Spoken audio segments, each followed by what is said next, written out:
Hey guys, it's Katie from Shire Ranch. Today I am gonna do some fermented cucumber pickles, and I'm gonna do them two different ways. Same spices, but I'm gonna do some pickle chips and some spears because we did some spears a few weeks ago and they are delicious.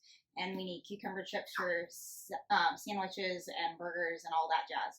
So I'm gonna go ahead and get started. I will show you what I'm gonna do. As far as spices go, we have bay leaves, garlic, peppercorns, red pepper flakes, fennel, coriander, mustard, dill, and celery seed. And then we have our brine here, which is about 1 teaspoon of water per cup. And what we're going to do the spears first. So I'm going to go ahead and get to slicing these. So for the spears, I slice off the ends of it because the blossom ends tend to make it soft, and then I cut each cucumber into quarters. And then for the chips, I just use the deli slicer set to however thick I want them and slice away. Alright, we got all of our cucumbers chopped or sliced the way we want them. So we have our spears, and we have our chips, which I used a deli slicer to slice. You have a lot to say, don't you? Alright, so with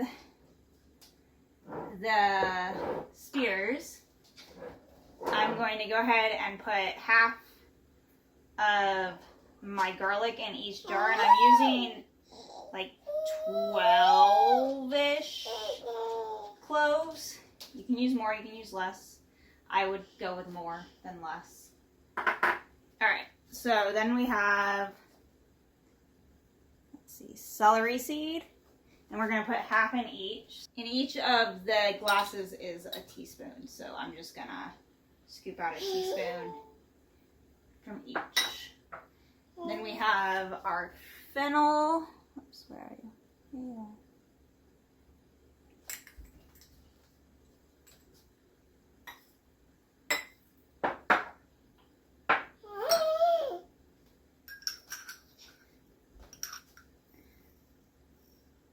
Mustard,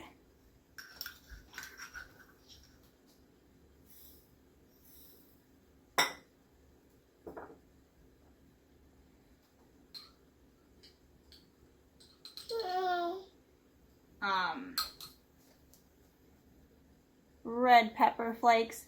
This is not a teaspoon. This is probably more like half a teaspoon. So I'm putting about a quarter in each one. This is our dill. And since I'm not using fresh dill, I did a little bit extra. So it's probably about a teaspoon and a half between these two. And peppercorns.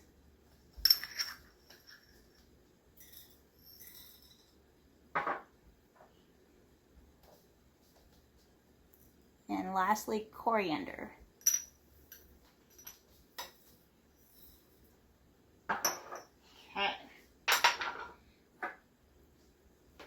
The last thing that we're going to put in is some bay leaves. I'm going to put like 3 or 4 in each jar, and that'll help keep them crisp.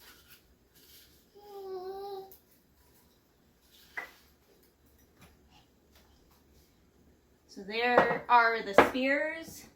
I'm going to go ahead and dump the rest of the bay leaves in there, and I have all of my spices mixed in here, and I'll just pour those in here.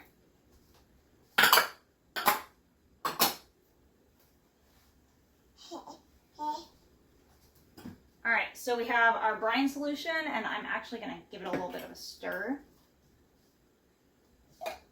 And the most important thing when you're fermenting is to use real salt, so not table salt, so like a Himalayan salt. This is Redmond's real salt.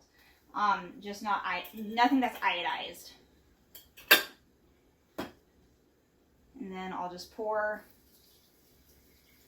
Actually, we can take this off.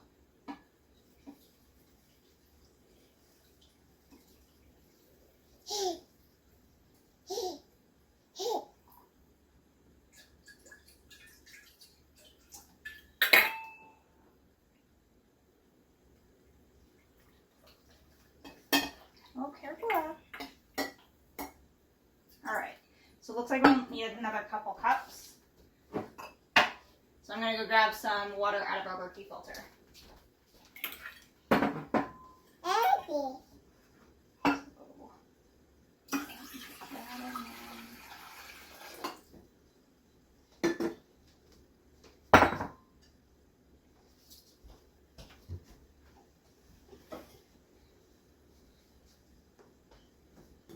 Scooch that over.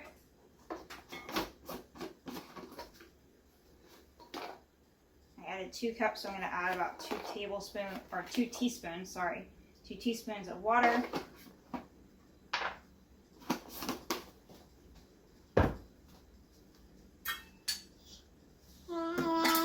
Mix it up. Yeah. You say hi? Say hi, yeah. Then it will pour into our jar.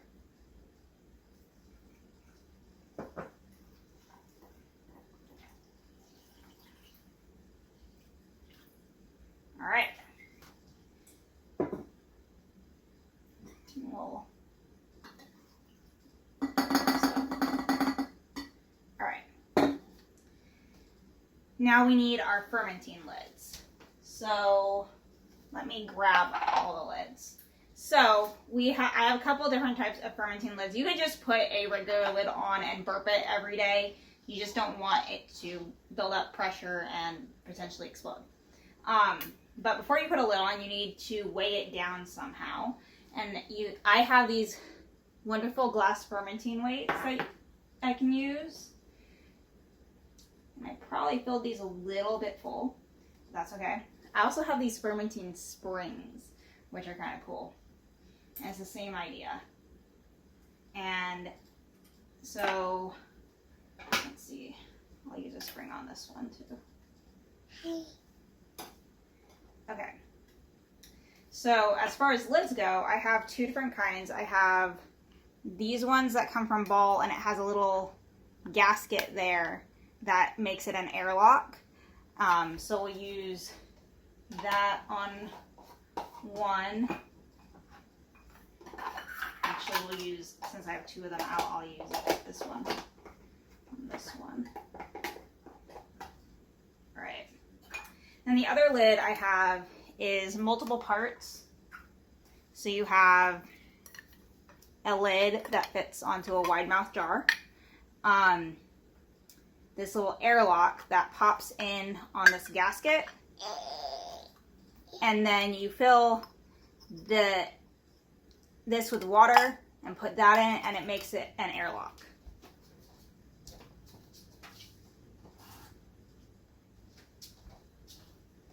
There's some water in it, and there's your airlock. And that allows air to escape from this, but not for anything to get into it.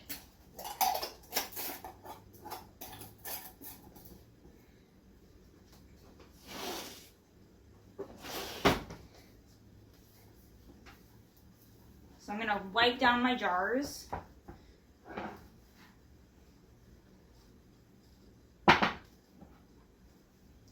Especially this one because it overflowed.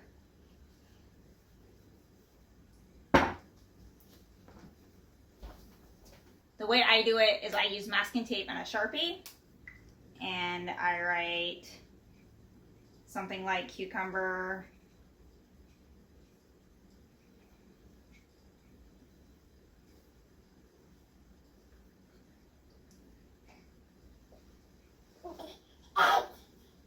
and I'll write the date. Today is the 19th. It is Gimli's Happy Adoption Day. What's wrong? What's wrong? Happy.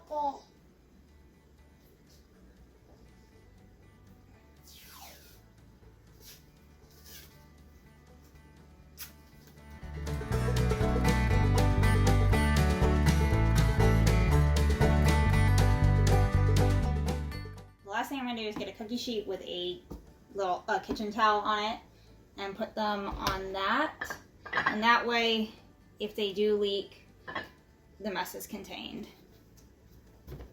Alright, so that is how I do my fermented pickles. They're going to sit on the counter for probably 5 to 7 days. I usually taste them after the third day or so, and I usually like them about the 5th, 6th day. 7th day is when I feel like they start to get a little too soft, and then after I taste them and like them, so I'll put these reusable lids on them and put them in the fridge. That'll slow down the fermentation process drastically, and then we can munch on them all till they're gone, which will definitely be before next spring. If you have any questions about how I did this ferment, leave them for me in the comments below. If you like this video, give it a thumbs up. And if you want to see more of what we do on our homestead, hit the subscribe button. And also, if you guys want to ditch YouTube ever, I am also on Rumble. So check me out over there, and all these links are down below. I will see you guys next time. Bye!